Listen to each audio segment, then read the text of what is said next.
الحمد لله وكفى وسلام على حبيبه المصطفى أما بعد فأعوذ بالله من الشيطان الرجيم بسم الله الرحمن الرحيم إن الله وملائكته يصلون على النبي يا أيها الذين آمنوا صلوا عليه وسلموا تسليما اللهم صل على سيدنا مولانا محمد معدن الجود والكرم وآله وأصحابه الكرام وابنه الكريم وبارك وسلم صلاة دائمة سرمدا أبدا بحمده تعالى وبكرم المصطفى صلى الله عليه وسلم. آج کی اس شب میں قرآن عظیم کے 27 پارے مکمل ہو گئے. اللہ کریم بقیہ قرآن کے حصے کو صحیح تجوید سے پڑھنے میں آسانی عطا فرمائے اور آپ سب کو سننے کا ثواب بھی عطا فرمائے. میرے عزیزوں، آج ہم نے کئی سورتوں کی تلاوت کی ہے، جس میں سورہ طور، سورہ نجم، سورہ قمر، سورہ رحمان، سورہ واقعہ اور سورہ حدید بڑی اہم صورتیں ہیں.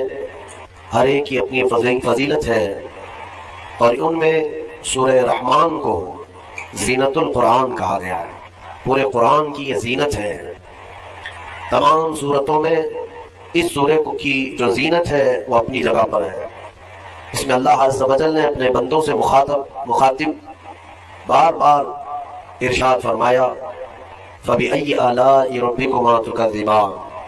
اس میں مخاطب جو ہیں دو لوگ ہیں، جنات بھی ہیں اور انسان بھی ہیں.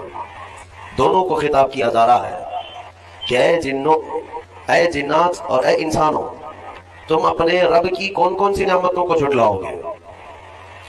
اس آیت کو 30 سے زیادہ مرتبہ دہرایا گیا سورہ رحمان میں. میرے عزیزوں، میرے آقا صلی اللہ تعالیٰ علیہ وسلم ارشاد فرماتے ہیں اپنے صحابہ سے کہ میں نے یہ سورہ جنات کے سامنے تلاوت کی تو وہ سن کر کے تم سے بہتر جواب دیتے تھے، یعنی رو پڑتے تھے، اور ہر آیت پر یہ کہتے کہ اے اللہ ہم تیری کسی نعمت کو نہیں جھٹلاتے، ناشکری نہیں کرتے. میرے عزیزوں، اللہ تبارک و تعالیٰ اپنے بندوں سے جو سب سے زیادہ پسند فرماتا ہے جو چیز، وہ شکر ہے. اور شیطان اگر سب سے زیادہ کسی چیز سے تمہیں دور کرتا ہے تو اللہ کے شکر سے ہی، کیونکہ اس نے چیلنج کیا ہے اللہ تعالیٰ کی بارگاہ میں. آیت کا حصہ میں آپ کے سامنے عرض کرتا ہوں. اللہ تبارک و تعالیٰ سے اس نے کہا لَأَقْعُدَنَّ لَهُمْ صِرَاطَكَ الْمُسْتَقِيمَ ثُمَّ لَآتِيَنَّهُمْ مِنْ بَيْنِ أَيْدِيهِمْ وَمِنْ خَلْفِهِمْ وَعَنْ أَيْمَانِهِمْ وَعَنْ شَمَائِلِهِمْ وَلَا تَجِدُ أَكْثَرَهُمْ شَاكِرِينَ. اللہ تعالیٰ سے چیلنج کرتے ہوئے کہتا ہے شیطان کہ مولا تیرے راستے پر میں بیٹھ جاؤں گا، سیدھے راستے پر. جو بھی اس پر چلے گا سیدھے راستے پر، میں کبھی اس کے دائیں جانب سے، کبھی بائیں، کبھی سامنے سے، کبھی پیچھے سے آ کر اسے ایسا ورغلاؤں گا کہ اے رب تو اپنے بندوں میں شکر کرنے والے نہیں پائے گا. شیطان بھی کس چیز کی وہ کر رہا ہے چیلنج میں؟ شکر کرنے والے نہیں پائے گا مولا تو. اور اللہ نے قرآن میں فرمایا وَقَلِيلٌ مِّنْ عِبَادِيَ الشَّكُورُ، میرے بندوں میں شکر کرنے والے بہت کم ہیں، بہت کم ہیں. اب جب رحمان فرما رہا ہے تو پھر یہ جو انسانوں کی تعداد ہے، کوانٹیٹی ہے، اس میں اگر پرسنٹیج نکالا جائے تو وہ انگلیوں میں گنے جاتے ہیں جو شکر کرنے والے لوگ. شکر اس کی اللہ تبارک و تعالیٰ نے فرمایا تم اگر شکر کرو گے لَإِن شَكَرْتُمْ لَأَزِيدَنَّكُمْ، میں زیادہ دوں گا، وَلَإِن كَفَرْتُمْ إِنَّ عَذَابِي لَشَدِيدٌ، اور اگر تم ناشکری کرتے ہو میری نعمتوں کی تو پھر سمجھ لو کہ میرا عذاب بہت ہی سخت ہے. اللہ عز و جل اس چیز کو سخت ناپسند کرتا ہے کہ اس کی نعمتوں کا کوئی ناشکری کرے. اسی لیے میرے عزیزوں، اللہ کے حبیب صلی اللہ تعالیٰ علیہ وسلم جب دعا کرتے تھے تو یوں ہی عرض کرتے تھے کہ مولا تو اپنے شکر گزار بندوں میں میرا شمار فرما. سمجھ رہے آپ؟ صبر آسان ہے اور شکر مشکل ہے، صوفیہ نے فرمایا. حالانکہ شکر میں کیا کرنا کیا ہے؟ صبر دیکھا جائے تو کٹھن ہوتا ہے، برداشت کرنا ہوتا ہے. مصیبت آئی خاموش رہنا ہے، کسی چیز کی کمی ہو گئی خاموش رہنا ہے، یہی تو صبر ہے. گناہ کی خواہش ہوئی لیکن نہیں کیا، یہی صبر ہے. صبر دیکھا جائے تو مشکل ہے، لیکن صوفیہ کرام فرماتے ہیں صبر سے زیادہ مشکل شکر ہے. شکر ہے. وہ کیسے؟ کہا کہ اس لیے کہ جب خوشیاں آتی ہیں تو عام طور پر انسان ہر چیز بھول جاتا ہے، اسے یاد ہی نہیں رہتا کہ دینے والے کا مجھے شکر بجا لانا چاہیے، بھول جاتا ہے. یہی تو ہم نے دیکھا ہے. آپ تھوڑا سا تجزیہ کر کے دیکھ لیں اپنی زندگی میں، تھوڑا غور و فکر کر کے دیکھ لیں. ہمارے گھروں میں بھی جو کچھ بھی ایکٹیویٹیز ہوتی ہیں، جو معمولات چلتے ہیں، اگر گھر کے اندر کوئی مصیبت آئی تو آپ فاتحہ کروائیں گے، قرآن پڑھوائیں گے. میت ہو گئی تو کیا کریں گے؟ سب سے پہلے قرآن پڑھواتے ہیں. کسی کی بیماری ہو گئی، نزا کا وقت آیا، کسی کو بلایا، آپ قرآن پڑھوا رہے ہیں. بہت سخت بیمار ہے، پانی پڑھ کر کے پھگوا رہے ہیں. یہ ساری مصیبتوں کے وقت آپ قرآن یا عبادت کی طرف جا رہے ہیں، سجدہ کر رہے ہیں. لیکن کبھی شادی ہو رہی ہے گھر میں، بچے کا عقیقہ ہو رہا ہے، ولیمہ ہے، منگنی ہے، ان سب مواقع پر جو خوشیوں کے ہیں، کب قرآن خوانی ہوتی ہے؟ کب قرآن پڑھا جاتا ہے؟ کیا رب ذوالجلال کی بارگاہ میں پہلے سے کوئی شکرانے کی محفل ہوتی ہے؟ بہت کم دیکھا گیا. موت پر، غم پر، بیماری پر دعائیں مانگی تو ضرور جاتی ہیں، قرآن پڑھا تو جاتا ہے، لیکن خوشیوں کے موقع پر بندہ بھول جاتا ہے. اسی لیے صوفیاء اکرام نے فرمایا شکر جو ہے یہ مشکل ہے، اور منافق شکر نہیں کر سکتا. یہ مومن کو عطا کی ہوئی نعمت ہے شکر کرنا. شکر کیسے کریں گے آپ؟ شکر کرنے کا، شکر کے بہت سارے طریقے ہیں. صرف یہ نہیں ہے کہ زبان سے کہہ دیا الحمدللہ، بلکہ تمہارے ہاتھ و پیر بھی شکر بجانا چاہیے، تمہاری زبان بھی اور تمہارا دل بھی. تینوں طریقے ہیں شکر کے. کسی کی زبان چلتی ہی نہیں تو کیا وہ شکر گزار نہیں ہے؟ لیکن اگر اللہ رب العزت کے حوالے اپنے آپ کو کر دیا، دل سے وہ کہتا ہے کہ مولا میرا کچھ نہیں، سب دے رہا ہے، وہ دل سے کہہ رہا ہے، اس کے دل کا شکر ہے. وہ ہاتھ اور پیر اگر عبادت کے لیے اٹھاتا ہے تو یہ ہاتھوں اور پیروں کی طرف سے اللہ کا شکر ہے، اور پھر زبان سے اگر کہتا ہے تو یہ زبان کا شکر ہے. الحمدللہ. اور میرے عزیزوں، اللہ تبارک و تعالیٰ کو شکر ہی پسند ہے، اور شکر کا جو سب سے بہترین لفظ ہے وہ کیا ہے؟ شکر کرنے کا اللہ کا سب سے بہترین لفظ کیا ہے؟ الحمدللہ. یہی ہے نا. آپ کو عادت پہ ڈالی گئی ہے کہ کسی نے بھی اگر آپ سے پوچھا کہ طبیعت کیسی ہے تو آپ کیا کہتے ہیں؟ الحمدللہ. چاہے سر درد ہو ہی رہا ہو لیکن آپ کہتے ہیں الحمدللہ. یہ شکر کرنے کا سب سے بہترین لفظ کیا ہے؟ الحمدللہ. اب میں آپ کو بتاتا ہوں یہ سب سے بہترین لفظ ہے، اسی لیے دیکھو کہ اللہ نے اپنی کتاب، آخری کتاب قرآن کے اپنے حبیب پر اتارا تو اس کا سب سے پہلا ورڈ کیا رکھا؟ الحمدللہ. الحمدللہ سے پورا قرآن شروع ہوا. پھر تم اگر مولا کی بارگاہ میں عبادت کے لیے کھڑے ہوئے، نماز کے لیے رکعت باندھے، امام اگر کہیں سے جہر میں شروع کیا تو کہاں سے؟ نماز میں بھی اگر امام قرات شروع کرتا ہے تو کہاں سے شروع کرتا ہے؟ الحمدللہ سے ہی شروع کرے گا. میرے عزیزوں، اتنا ہی نہیں بلکہ روایتیں ملتی ہیں کہ آدم علیہ السلام کو جب پیدا کیا گیا اور ان کے جسم میں روح ڈالی گئی، آپ کو چھینک آئی، سب سے پہلے آپ کی زبان سے نکلا الحمدللہ. اس سے اندازہ کرو کہ میرا مولا شکر پسند کرتا ہے، شکر پسند کرتا ہے. اسی لیے 30 سے زیادہ مرتبہ تم سے پوچھ رہا ہے مولا کون کون سی نعمتوں کو جھٹلاؤ گے؟ تم اللہ رب العزت کے آگے سرنڈر ہو جاؤ، سپرد ہو جاؤ کہ مولا نہیں، میں تیری کسی نعمت کا انکار نہیں کرتا. تمہیں اندازہ بھی نہیں ہے تمہارے پاس نعمتیں کیا کیا مولا نے دیا ہے، تمہیں اندازہ بھی نہیں ہے. وَإِن تَعُدُّوا نِعْمَةَ اللَّهِ لَا تُحْصُوهَا. اللہ فرماتا ہے اگر تم گننا چاہو کہ اللہ کی نعمتیں، ہرگز گن نہیں سکو گی. کیسے گنیں گے؟ ایک بزرگ نے لکھا ہے کہ اگر کوئی طے کر لیا، توجہ چاہتا ہوں، شیخ سعدی رحمۃ اللہ علیہ کے حوالے سے یہ بات ملتی ہے، کسی نے طے کر لیا کہ میں اللہ کی ساری نعمتوں کا شکر بجا لاؤں گا، اس نے جو بھی نعمتیں دی ہیں سب نعمتوں کا میں شکر بجا لاؤں گا. ٹھیک ہے، تمہاری زبان اللہ نے دیا ہے، یہ ایک نعمت ہے. ناک نعمت ہے، کان نعمت ہے، آنکھ نعمت ہے، ہاتھ ہیں، انگلیاں ہیں، پورے جسم میں ایک ایک عضو اللہ کی نعمت ہے. پھر پلس اس کے علاوہ جینے کے لیے جو یہاں پر گھر دیا یہ نعمت ہے، زمین پر چلنے کی طاقت دی یہ نعمت ہے، اور سونے کے لیے ہمیں بستر دیا، پہننے کے لیے کپڑے دیا یہ نعمت ہے، رشتہ دار دیا یہ نعمت ہے، اولاد دیا یہ نعمت ہے، ماں باپ دیا یہ نعمت ہے، اچھے دوست دیا یہ نعمت ہے، اسلام دیا یہ نعمت ہے، ایمان پر رکھا یہ نعمت ہے، اپنے آخری نبی کی امت میں پیدا کی یہ نعمت ہے. یہ ہزاروں نعمتیں. لیکن اگر تم چلو طے کر لیتے ہو کہ میں اللہ کی ساری نعمتوں کا ایک ایک بات دیگر شکر بجا لاؤں گا، اے اللہ تو نے مجھے زبان دی الحمدللہ، تو نے مجھے ناک دی الحمدللہ، سب نعمتوں کا شکر کرنے کا اگر کسی نے ارادہ کر لیا تو شیخ سعدی فرماتے ہیں تو پہلے وہ بیٹھ جائے. اس کو اللہ نے جو سانسیں دی ہے نا یہ سب سے بڑی نعمت ہے. ایک سانس اندر جاتی ہے یہ نعمت، سانس باہر نکلتی ہے یہ نعمت. اگر تم نے سانس لے لیا نکلی نہیں باہر تو ختم ہو گئی تمہاری زندگی، اور سانس نکلی اندر لے نہیں پا رہے ہو یہاں پر بھی زندگی ختم. سانس لینا ایک نعمت، سانس باہر چھوڑنا یہ ایک نعمت. شیخ سعدی فرماتے ہیں اور ہر سانس نہیں ہوتی ہے، پرانی سانس نہیں آئے گی، پھر ہر سانس نہیں ہے تو ہر سانس کے بدلے ہی تم اگر الحمدللہ کہتے رہ جاؤ گے تو زندگی گزر جائے گی سانسوں کے شکر پر، باقی نعمتیں ویسی ہی رہ جائیں گی. صرف سانسوں کے شکر پر تو زندگی گزر جائے گی. میرے عزیزو، اندازہ بھی نہیں کر سکتے کہ اللہ نے کون کون سی نعمتوں سے نوازا ہے.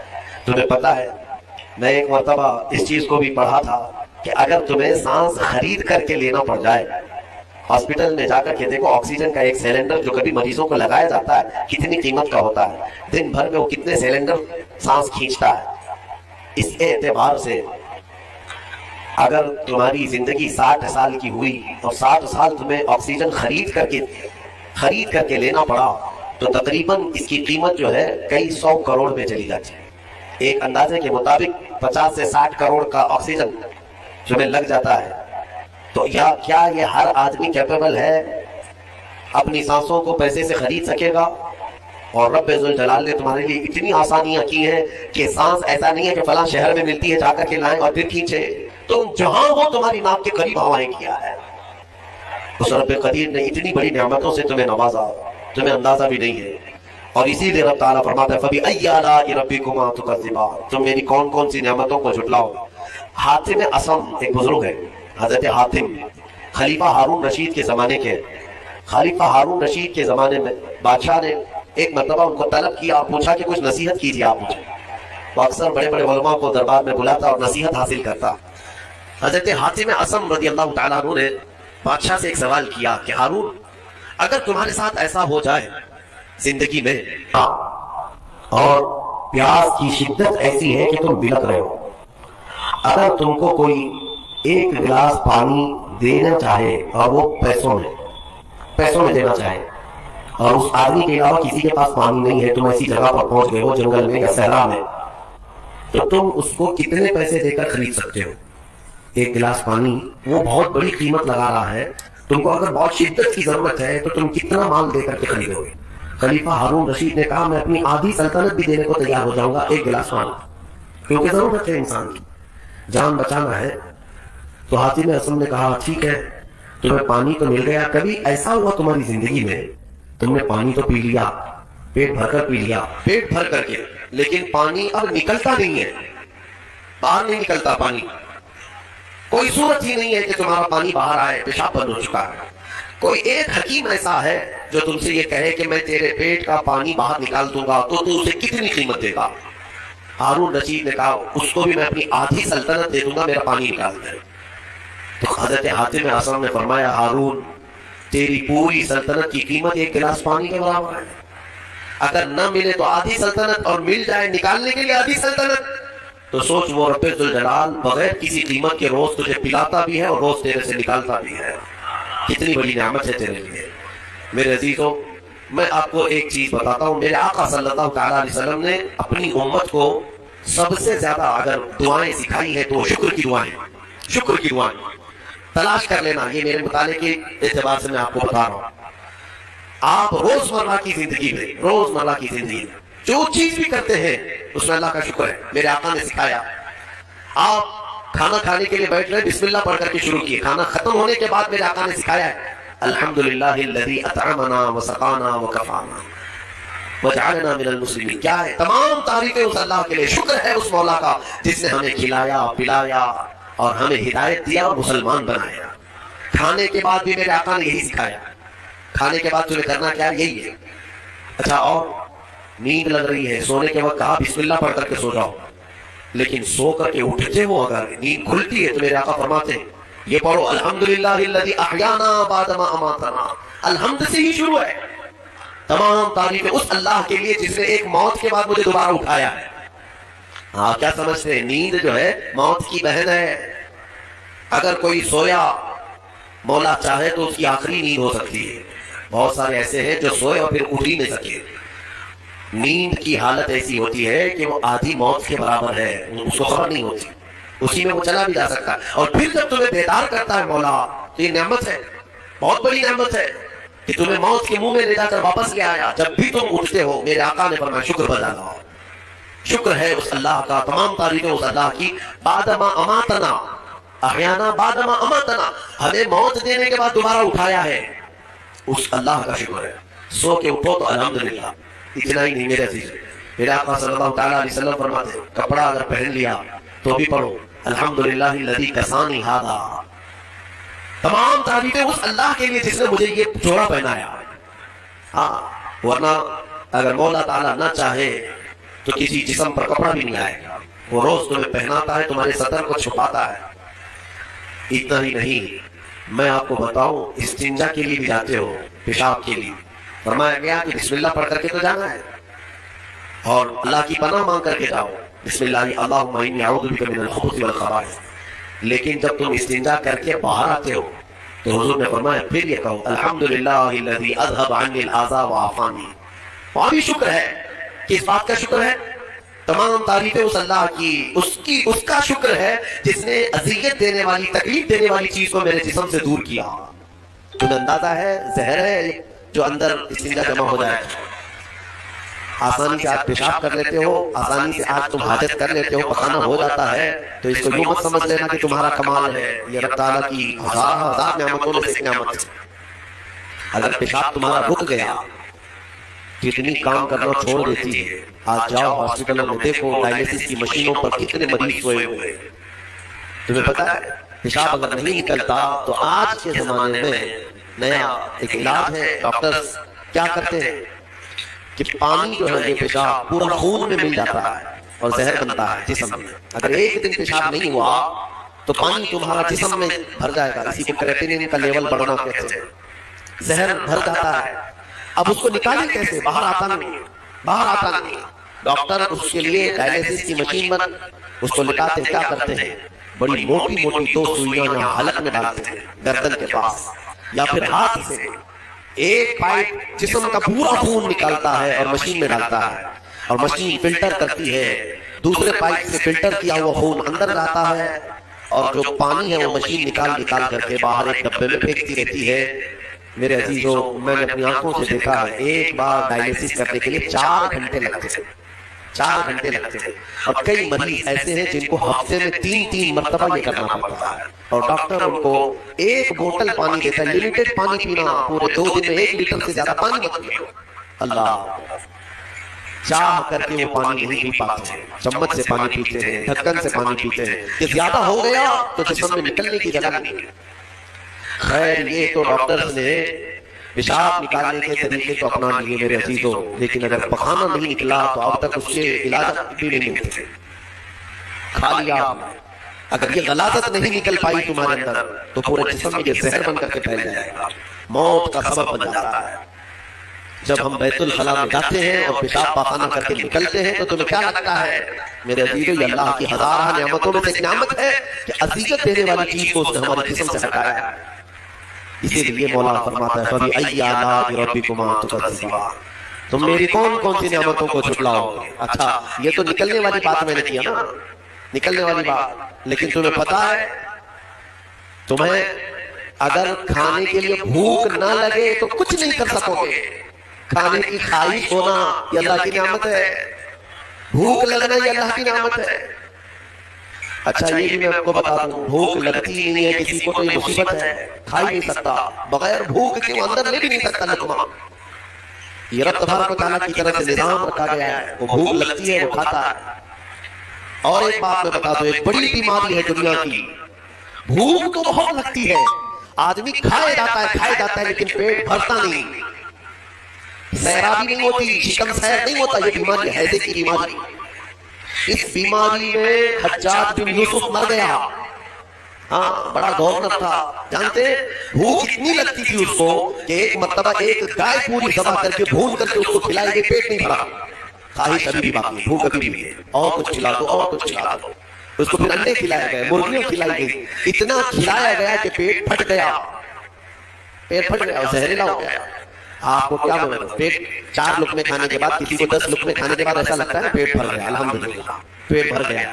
یہ جو شکم ہے آپ کو لگتا ہے یہ اللہ کی نعمت ہے. کچھ لوگوں کو یہ بیماری ہے کہ تم ان کو 4 کلو بھی اندر کچھ ڈال دو تو یہاں کی جو چاہت ہے وہ نہیں ہے.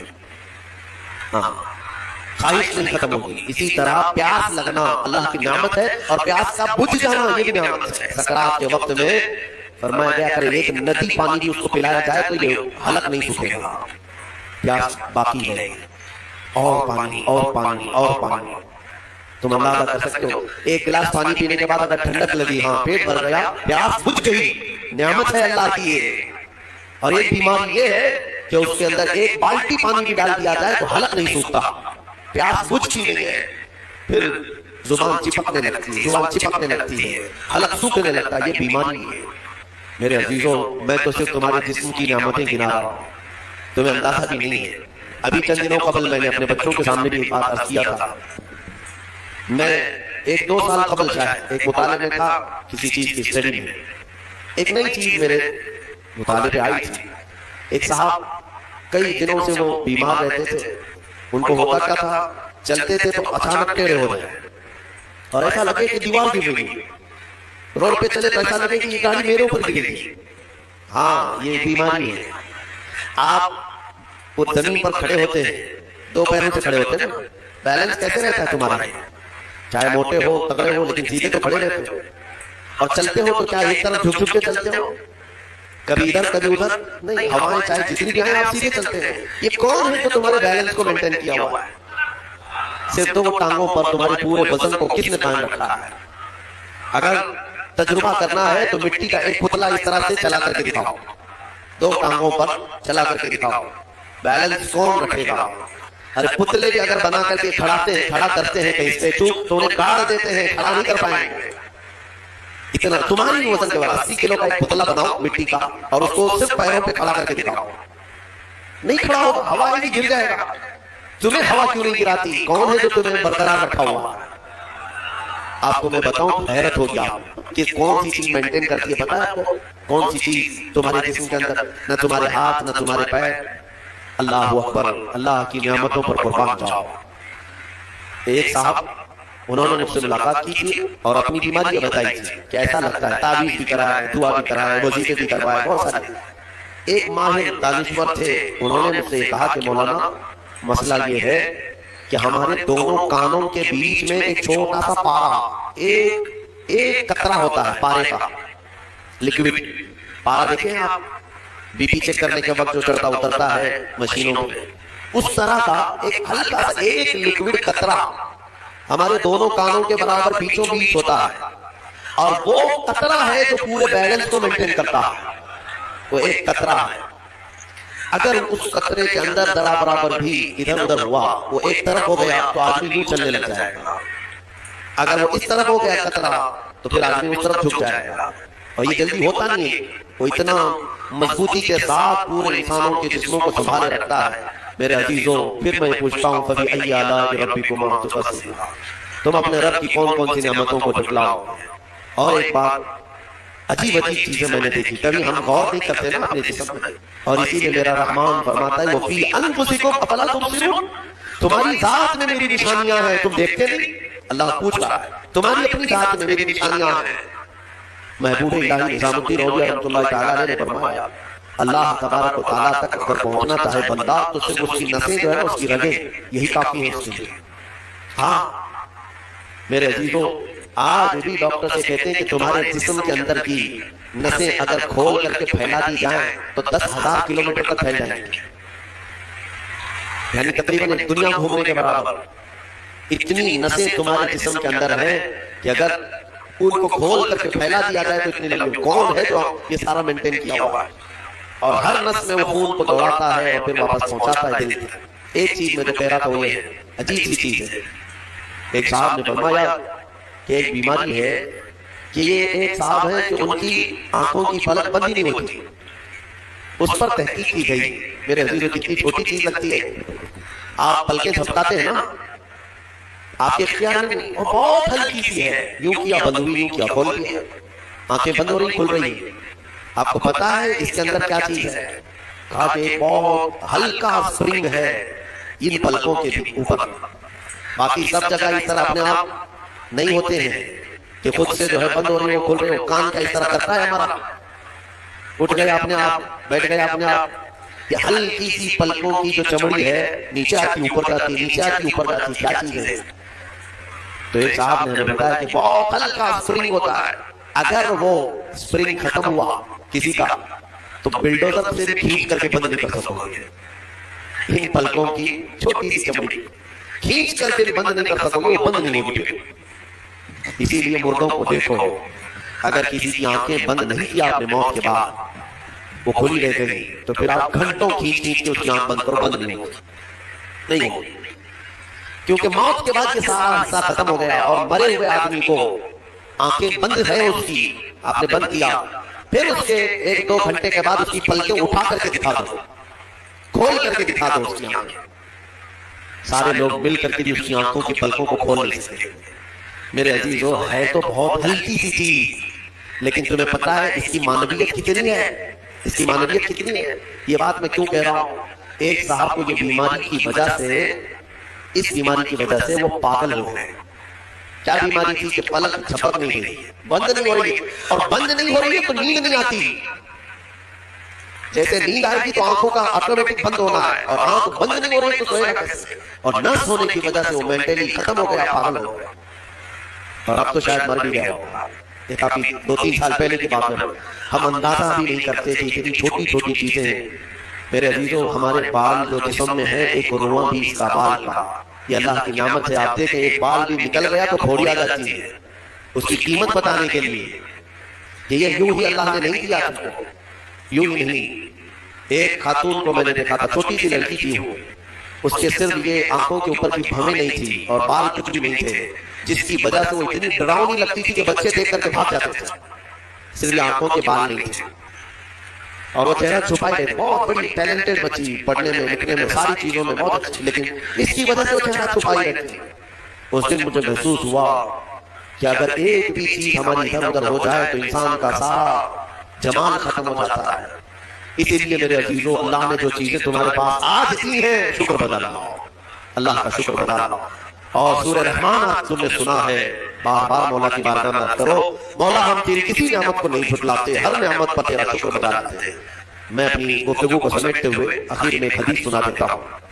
اللہ کے حبیب صلی اللہ تعالیٰ علیہ وسلم نے ارشاد فرمایا، آج ہی میں نے درس قرآن میں بھی سنایا تھا، حضور اکرم صلی اللہ علیہ وسلم نے فرمایا، 3 چیزوں کو غنیمت جانو، 3 چیزوں کے آنے سے پہلے وہ 3 چیزیں کیا ہیں، توجہ سے سنو۔ میرے آقا فرماتے ہیں، جوانی ہے تو غنیمت جانو بڑھاپا آنے سے پہلے، جوانی کو غنیمت جانو بڑھاپا آنے سے پہلے، اس لیے کہ بڑھاپے میں جو کچھ ہوتا ہے وہ پھر وہ بوڑھوں کو معلوم ہے، ساری چیزیں ایک کے بعد دیگرے رخصت ہونے لگ جاتی ہیں، وہ طاقت نہیں، وہ قوت نہیں۔ بڑھاپے میں بہت خواہش تو ہوتی ہے کرنے کی، لیکن کر نہیں سکتا، اسی لیے جوانی کو غنیمت جانو، اے نوجوانوں، عیاشی میں برباد کرو گے تو پچھتاؤ۔ دوسری چیز میرے آقا فرماتے ہیں، آج صحت ہے تو صحت کو بیماری سے پہلے غنیمت جانو، بیمار ہونے سے پہلے دیکھو اپنے ہاتھوں کو، پیروں کو، سب صحیح سلامت ہے، آنکھ دیکھ رہی ہے، کان سن رہے ہیں، زبان بول رہی ہے، ہاتھ پیر چل رہے ہیں، شکر کرو اللہ کا۔ اس لیے کہ ہم نے دیکھا ہے چند دنوں کے بعد ایسی بیماریاں چکر لیتی ہیں، سجدہ کرنا چاہتا ہے لیکن پیر مڑتے نہیں، پیر جام ہو گئے، رکوع کرنا چاہتا ہے کمر جھکتی نہیں۔ آج صحت ہے تمہارے پاس، کل آنکھیں ساتھ چھوڑنے لگ جائیں گی، کان کم سنائی دینے لگ جائیں گے، زبان میں راشا تاری ہونے لگ جاتا ہے، حقلات آنے لگ جاتی ہے، چاہ کر کے بھی بہت ساری چیزیں تم کر نہیں پاتے۔ اس لیے آج صحت ہے، غنیمت جانو، کوئی بیماری نہیں۔ آج چند ہی دنوں کے بعد دیکھنا کہ شوگر ساتھ، بی پی ساتھ، ایسے ساتھ ہوتے ہیں کہ پھر قبر تک نہیں پہنچتے۔ ہاں آج صحت ہے، کل کسی کو کینسر ہوا تو پھر وہ جنازے کے ساتھ ساتھ کینسر جاتا ہے، کچھ نہیں کرتے، اور ان بیماریوں میں آنے کے بعد ان کو صحت کے دن یاد آتے ہیں، کاش جب میں اچھا بھلا تھا تو اللہ کی عبادت کرتا، بیمار کچھ نہیں کر پاتا۔ میں نے آپ کو اس سے قبل بھی بتایا تھا میرے عزیزو، ایک نوجوان کی بات مجھے بار بار وہ جھنجھوڑتی ہے، ممبئی شہر کے رہنے والا نوجوان، 22 سے 24 سال کا، باپ اکلوتے بیٹے کو بہت اچھا پڑھایا تھا، لندن بھیج کر کے پڑھایا تھا، اکلوتا بیٹا، بڑے باپ کا بیٹا ہے، اور 24 سال کی عمر میں اس کو بون کینسر ہو گیا، ہڈیوں کا کینسر ہو گیا، یونیورسٹی میں پڑھا اچھا، اور اس کے بعد پتہ ہی نہیں چلا، اچانک 3rd اسٹیج پہ پتہ چلا، پھر 6 مہینے شاید علاج کے لگے ہوں کہ ڈاکٹروں نے کہا کہ اس کو گھر لے جاؤ، اب کچھ نہیں، گھر آیا تھا اس کی ہڈیاں گل گئی تھی، ہاں بون کینسر بڑا ڈینجر ہے، ہڈیاں جو ہے پاؤڈر ہونے لگ جاتی ہیں، اس کو اگر اٹھائیں تو پیٹھ کی ہڈی میں انگلیاں اندر جانے لگ جاتی ہیں، یہ کینسر بہت خطرناک قسم کا ہے۔ اس کے چند دن بچے ہوں گے اپنے گھر پر، علاج وغیرہ سب ختم ہو چکا، اس نے اپنے باپ کو ایک دن حسرت سے بلایا، کہا ابا میری وہ 10ویں کی 12ویں کی گریجویٹ کی جو مارک شیٹ ہے سند ہے جو میں نے مڈل حاصل کی وہ کہاں بیٹا سب سنبھال کے رکھا ہوں کہاں میں دیکھنا چاہتا ہوں باپ نے وہ ساری چیزیں الماری سے اس کو دیا کہ یہ سرٹیفکیٹ ہے یہ تیری سند ہے یہ مارک شیٹ ہے یہ ساری چیزیں ہیں وہ نوجوان بستر پر لے کر کے اپنی سرٹیفکیٹ پڑی ہوئی اس میں ٹاپر بھی رہا ہے وہ سب چیزیں دیکھ دیکھ کر کے رونے لگا اور پھر اپنے باپ سے ایک سوال کیا کہ ابا یہ ساری مارک شیٹ اور سند میں کون سی ایسی ہے جو میں منکر نکیر کو بتاؤں تو مجھے چھوڑ دیا جائے کیونکہ میں جا رہا ہوں اب آخری سفر میں آخری سفر پر جا رہا ہوں اب تو میرے پاس اتنا وقت بھی نہیں ہے کہ میں کوئی اور چیز حاصل کروں اس کے بعد نے مجھے یہ چیز بتائی تھی اللہ آپ بچوں کو بتاؤ واقعی صحت جب تک تھی تم نے نہ قرآن کی طرف توجہ دیا نہ میرے رحمان کو راضی کرنے کی کوشش کی صحت آج ہے تو شکر بجا لاؤ اللہ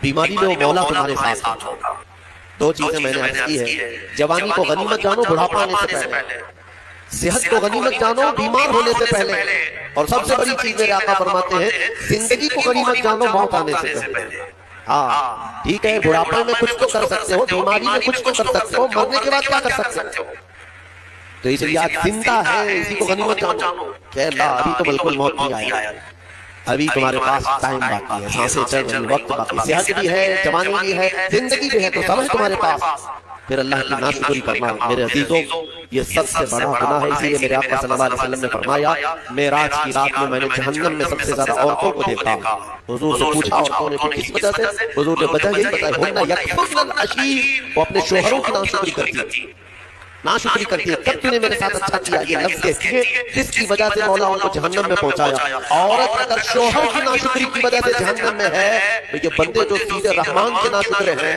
وہ کس قدر جہنم میں جلیں گے اسی لیے میں ڈراتا ہوں اس بات سے کہ اللہ رب العزت کا شکر بتا جیسا رکھا ہے اس نے بہت ہے بلکہ دیکھا جائے تو ہماری حیثیت سے زیادہ اس نے عطا کیا ہے شیخ سعدی رحمۃ اللہ تعالی علیہ کی بات یاد آتی ہے ان کی چپل گم ہو گئی تھی کانٹے اور کنکر چبھنے لگے مسجد میں آئے سجدے میں رونے لگے سفر میں ہوں مولا میری حیثیت ہی نہیں ہے کہ اب میں چپل بھی خرید سکوں میں اتنا غریب اور مفلس ہو گیا ہوں باہر نکلے تو دیکھا ایک آدمی پیر کٹا ہوا بیٹھا تھا جس کے دونوں پیر نہیں تھے تو واپس گئے اور اللہ کا شکر بجا لانے لگے اے مولا میری تو چپل ہی نہیں ہے اس کے پاس پہننے کے پیر بھی نہیں اسی لیے اپنے سے چھوٹوں کو دیکھو اور شکر بجا لاؤ ہاں میں اپنے نوجوانوں سے اسی لیے کہتا تھا کہ کبھی کبھار ہاسپٹل وزٹ کرو جاؤ کینسر کے پیشنٹ کو دیکھو وہاں پر کبھی چہرہ سڑا ہوا ہے کسی کا گلا سڑا ہوا ہے کہاں کہاں کیا میں جاتا ہوں کبھی تو وہ دیکھتے ہی رونے لگ جاتے ہیں میرے عزیزوں موت و حیات کے بیچ میں موجود ایک لاش کی طرح پڑے رہتے ہیں تم دیکھو گے تمہیں اپنی صحت پر اللہ کا شکر کرنے کا جذبہ پیدا ہوگا کہ مولا تو نے مجھے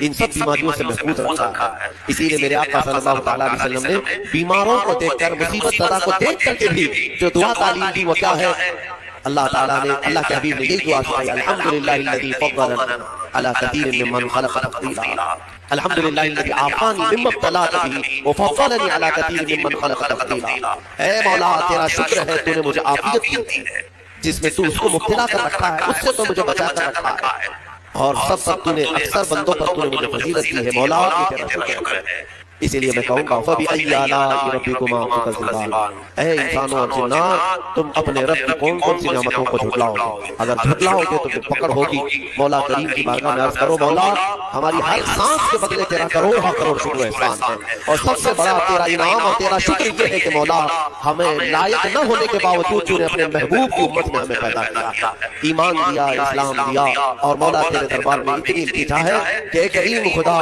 ہماری آخری سانس بھی تو ہمیں ایمان کرتا فرما تیرے حبیب کے قدموں میں موت عطا فرما اور جب اٹھائے جائیں تو شکر گزار بندوں میں ہمارا حشر فرما وآخر دعوانا الحمدللہ رب العالمین